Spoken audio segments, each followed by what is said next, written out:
Type 1 diabetes. This is the one most people hear about early in life because it usually shows up in childhood or the teenage years, though it can appear at any age.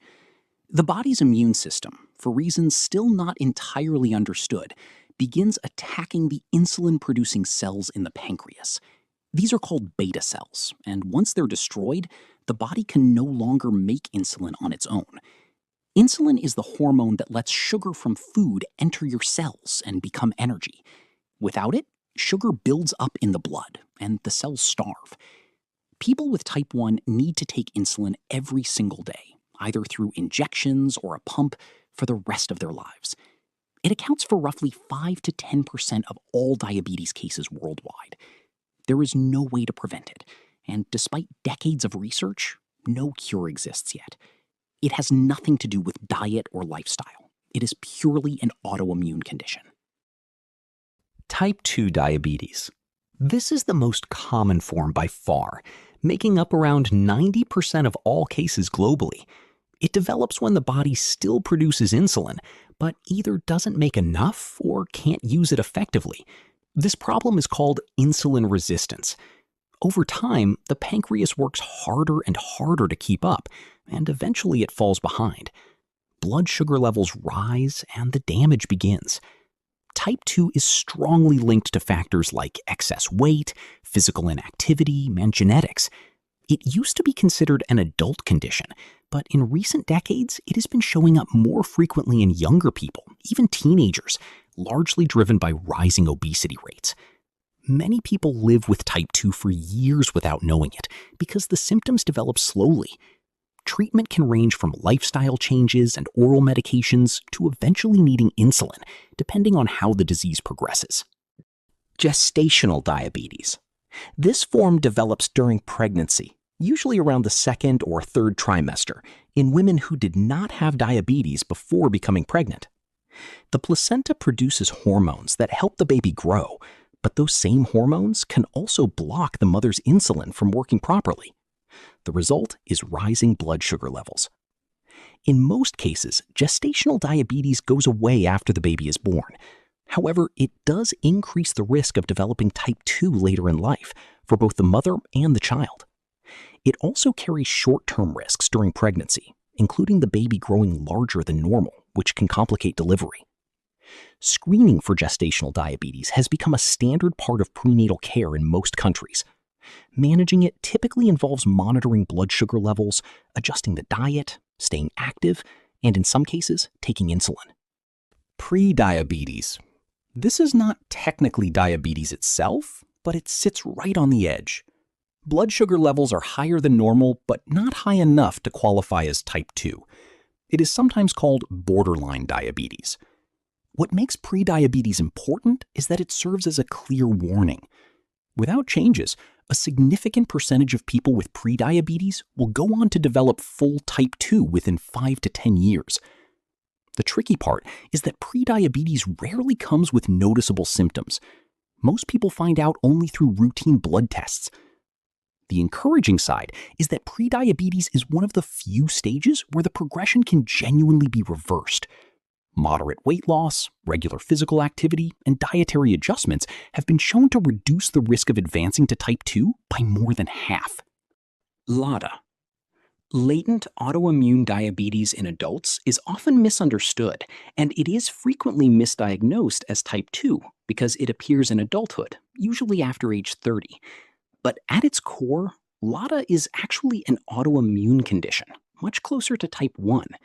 The immune system is slowly destroying the beta cells in the pancreas, just as it does in type 1, but the process happens much more gradually. That slower pace means people with LADA may manage with oral medications or lifestyle changes for months or even years before they eventually need insulin. Because it looks like type 2 in the beginning, many people receive the wrong treatment at first. Proper diagnosis requires specific antibody tests. Some researchers refer to LADA informally as type 1.5, though that is not an official medical term. It is estimated to account for a significant portion of what gets labeled as adult-onset diabetes. MODY. Maturity onset diabetes of the young is a rare form caused by a single gene mutation passed down through families. It typically appears before the age of 25 and is often mistaken for either type 1 or type 2, depending on the patient's age and symptoms. Unlike type 1, it is not autoimmune. Unlike type 2, it is not driven by weight or lifestyle. MODY is purely genetic, and several different gene mutations can cause it, each leading to a slightly different version of the condition. Some forms are mild enough that they require little or no treatment. Others need specific medications or insulin. Getting the right genetic test is essential because the treatment varies significantly depending on which gene is involved. MODY makes up only about 1 to 5% of all diabetes cases, but accurate diagnosis matters because it changes how the disease is managed entirely. Neonatal diabetes. This form appears in the first 6 months of life. It is extremely rare and is caused by genetic changes that affect how the pancreas produces insulin. Neonatal diabetes can be either transient, meaning it goes away during infancy and may or may not return later, or permanent, meaning it requires lifelong treatment. Because it shows up so early, it can sometimes be confused with type 1, but the underlying mechanism is different.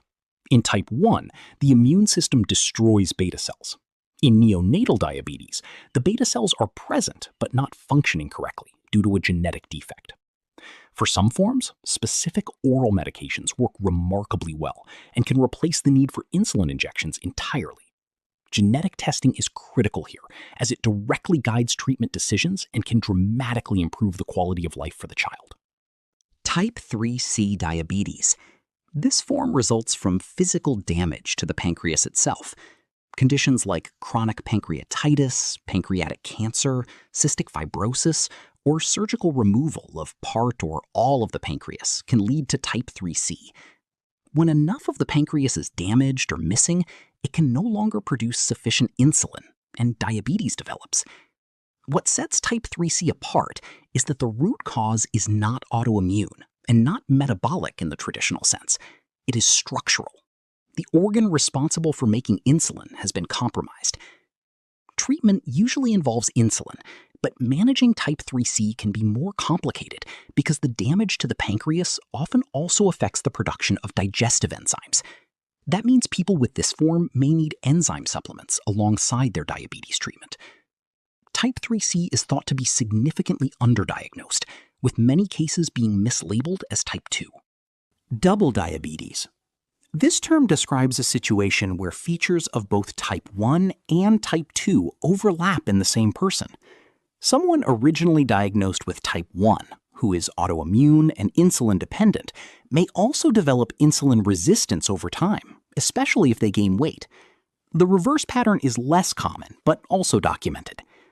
Double diabetes is not yet a universally recognized clinical category, but it is gaining attention as obesity rates rise even among people with type 1. Managing it requires addressing both the autoimmune destruction of beta cells and the body's resistance to the insulin being administered. It complicates treatment because the standard approach for one type may not fully account for the other. Awareness of double diabetes is growing among endocrinologists, and it highlights that the boundaries between diabetes types are not always as clean as textbooks suggest. Brittle diabetes. This is not a separate type in the biological sense, but rather a term used to describe diabetes that is extremely difficult to control. Blood sugar levels swing wildly and unpredictably, from dangerously high to dangerously low, sometimes within the same day. Brittle diabetes is most commonly associated with type 1 and affects a small percentage of patients. The instability can be caused by a variety of factors, including hormonal issues, absorption problems with insulin, stress, or other underlying conditions. Living with brittle diabetes is physically and emotionally exhausting, as it requires constant vigilance. Hospitalizations are frequent, and the risk of serious complications is elevated. Advances in continuous glucose monitoring and insulin pump technology have improved management for some people, but for others, brittle diabetes remains one of the most challenging forms of the condition to live with.